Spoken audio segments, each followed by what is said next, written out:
Hi friends, स्वागत है आपका आपके अपने चैनल लेसन विदाउट टेंशन में। दोस्तों, आज का topic division of algebraic expression है। चलिए इसे शुरू करते हैं। हमारा पहला क्वेश्चन है p का पावर 5 डिवाइडेड बाई p का पावर 2। दोस्तों, इस तरह के क्वेश्चन को बनाने के दो मेथड होते हैं। चलिए हम लोग अपने फर्स्ट मेथड को जानते हैं। दोस्तों, हमारा फर्स्ट मेथड बहुत ही ईजी है। चलिए मैं इसे समझाता हूँ। हमारा वेरिएबल p सेम है, इसलिए हम लोग इनके पावर को आपस में सब्ट्रैक्ट करेंगे।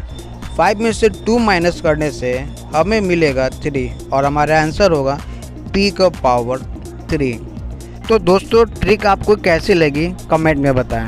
सेकेंड मेथड में हम पावर को एक्सपेंड कर देंगे, मतलब p के पावर 5 को 5 टाइम p मल्टीप्लाई में लिख देंगे।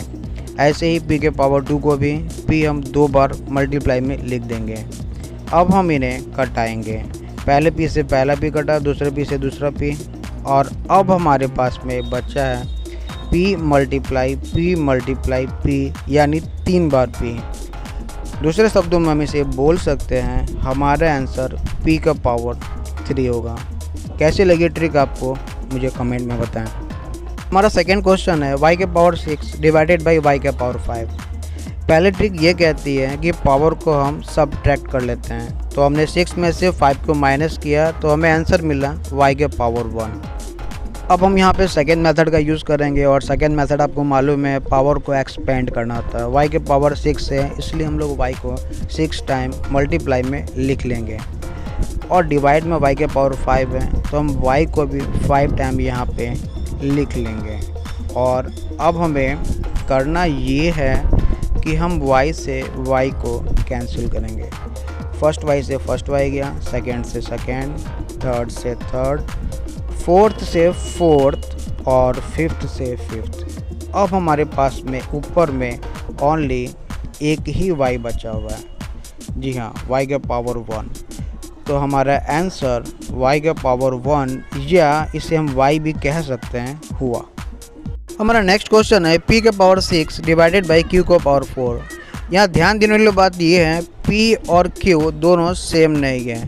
तो ध्यान रखिए, जब वेरिएबल सेम नहीं होते हैं तब हम इनका डिवाइड नहीं कर सकते। तो इनका आंसर क्या होगा? तो दोस्तों, हमारा आंसर यही नंबर जैसे हैं वैसे ही रह जाएगा, यानी p का पावर 6 डिवाइड q का पावर 4। हम इन नंबर को फ्रैक्शन में भी लिख सकते हैं। तो हमारा आंसर होगा p के पावर 6 डिवाइडेड बाई q का पावर 4।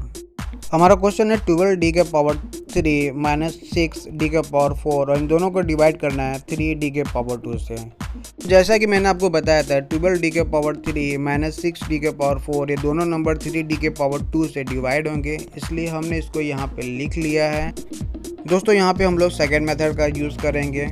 सेकेंड मेथड में हमें इनका फैक्टर लिख लेना होता है। तो हमने 12d का पावर 3 डिवाइड 3d का पावर 2 को एक्सपेंडेड फॉर्म में लिख लिया है, और अब हम 3 से 12 को डिवाइड करते हैं। इस तरह से हमें 4 आता है। 1d से 1d और सेकेंड d से सेकेंड d को हमने कट कर दिया। हमारा आंसर होगा 4d। दोस्तों, हमने इसको अलग अलग इसलिए बनाया है ताकि आपको ये ज़्यादा अच्छी तरह समझ में आए। हमारा सेकेंड टर्म है 6d का पावर 4 डिवाइडेड बाई 3d का पावर 2। हमने इसको एक्सपेंडेड फॉर्म में लिख लिया है। ऊपर 6 मल्टीप्लाई 4 बार d लिखा है, और नीचे 3 मल्टीप्लाई में d को 2 बार लिख लिया है। चलिए अब हम इनसे हम डिवाइड करते हैं। 3 से 6 को डिवाइड किया तो हमें 2 मिला, और 2 को 2d से हमने 2d को कैंसिल कर दिया। तो हमारे पास बचे हुए जो नंबर हैं वो हैं 2 मल्टीप्लाई d, या फिर हम इसे कह सकते हैं 2d का पावर 2। अब एक बार ध्यान से देखें, 12d का पावर 3 डिवाइडेड बाई 3d का पावर 2 को जब हमने सॉल्व किया तो हमें मिला 4d, और 6d का पावर 4 डिवाइडेड बाई 3d का पावर 2 लिखा तो हमें आंसर मिला 2d का पावर 2। क्योंकि ये दोनों सेम नहीं है, इसलिए हमारा आंसर होगा 4d माइनस 2d का पावर 2। सेम इसलिए नहीं है दोस्तों क्योंकि पावर यहाँ पे दोनों के सेम नहीं है। अब आप लोगों के लिए कुछ सवाल।